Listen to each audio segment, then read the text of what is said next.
చూసినా లేదని మా సహచార సభ్యుడు వచ్చి మాకు చెప్తా ఉంటుంటే దాని మీద వచ్చిన వీడియో చూస్తే మీరు తప్పకుండా దాని మీద సోదరికి జరిగినా సిగ్గుగా అనిపించే పరిస్థితి ఉంది. దయచేసి సభ్యులందరూ కూడా గమనించండి.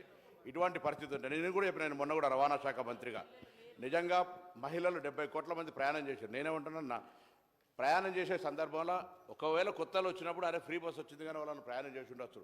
కానీ ఇవాళ ఎటువంటి వీడియోలు అంటే కొంతమంది వ్యక్తులు తెలుసు సంబంధించినటువంటి ఇవాళ సోషల్ మీడియాకు సంబంధించి నేను మీ ద్వారా పోలీసు అధికారులు కూడా అటువంటి వాళ్ళకి సంబంధించి చర్యలు తీసుకునే పరిస్థితి స్వయంగా వారిని అంటే ఆ వీడియో చూసినట్టయితే మీరు కూడా నిజంగా చెప్తా ఉన్నా దయచేసి అధ్యక్ష అటువంటి వీడియోలను ప్రదర్శించే పరిస్థితి ఉంటే ఎట్లా అధ్యక్ష కావాల్సుకొని దానికి సంబంధించి నిన్న మేము మాట్లాడుతుంటే ఏదో ప్రతిదీ ఒక నిమిషంలో ఏదైనా ఇప్పుడు ఒక ప్రతిబంధన ఒక నిబద్ధత దానేకంగా మనం ఆనాడు ప్రభుత్వం మాట్లాడిన వాళ్ళు 100 మంది మీద కేసులు పెట్టిన అధ్యక్ష ఒక్కొక్కరికి ఎన్ని రకాల సోషల్ మీడియాలో ఇయ్యాలో నా దగ్గర చెప్తాను అనేక మంది మేము నా కార్యకర్తలు కేసులు ఎదుర్కొన్నటువంటి పరిస్థితి ఉన్నది. ఇలా ఏం మాట్లాడింది కూడా జరిగిన వాస్తవాన్ని ప్రభుత్వ నిర్ణయాన్ని వ్యతిరేకిస్తే ఇవాళ నేరుగా ఇండివిజువల్స్ ఒక మంత్రి ఒక గిరిజనకు సంబంధించినటువంటి ఒక సోదరి మన మహిళ ఇక్కడ జరిగినటువంటి శాసనసభలో జరిగిన దాని మీద కూడా ఇట్లా నేను అడుగుతాను గౌరవ అమ్మా నేను మీ గురించి నేను నా పార్టీకి సంబంధించి నేనేం మళ్ళా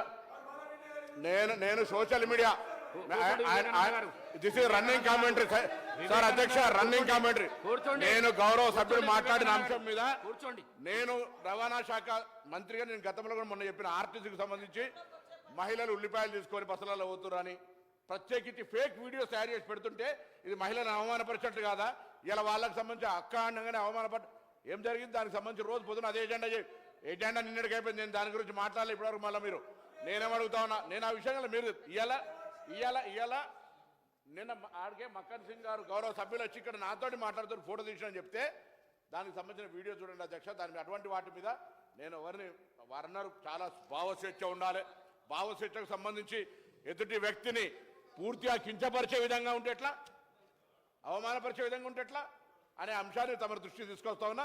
దయచేసి నేను మొన్న కూడా కొడినా మళ్ళీ కూడా కొడుతున్నాను. అటువంటి వారి మీద సభలో జరిగినటువంటి అంశాల మీద కూడా బయటికి వీడియోలు పెట్టిన తర్వాత అటువంటి వారి మీద తగిన చర్యలు తీసుకోవాలి. సభా ప్రొసీడింగ్స్ను కించపరిచి అవమానపరిచే విధంగా మహిళలను వాళ్ళ మీద చర్యలు తీసుకోవాలని మీ ద్వారా కోరుతా ఉన్నా అధ్యక్ష. కేటీఆర్ గారు స్పీకర్ సార్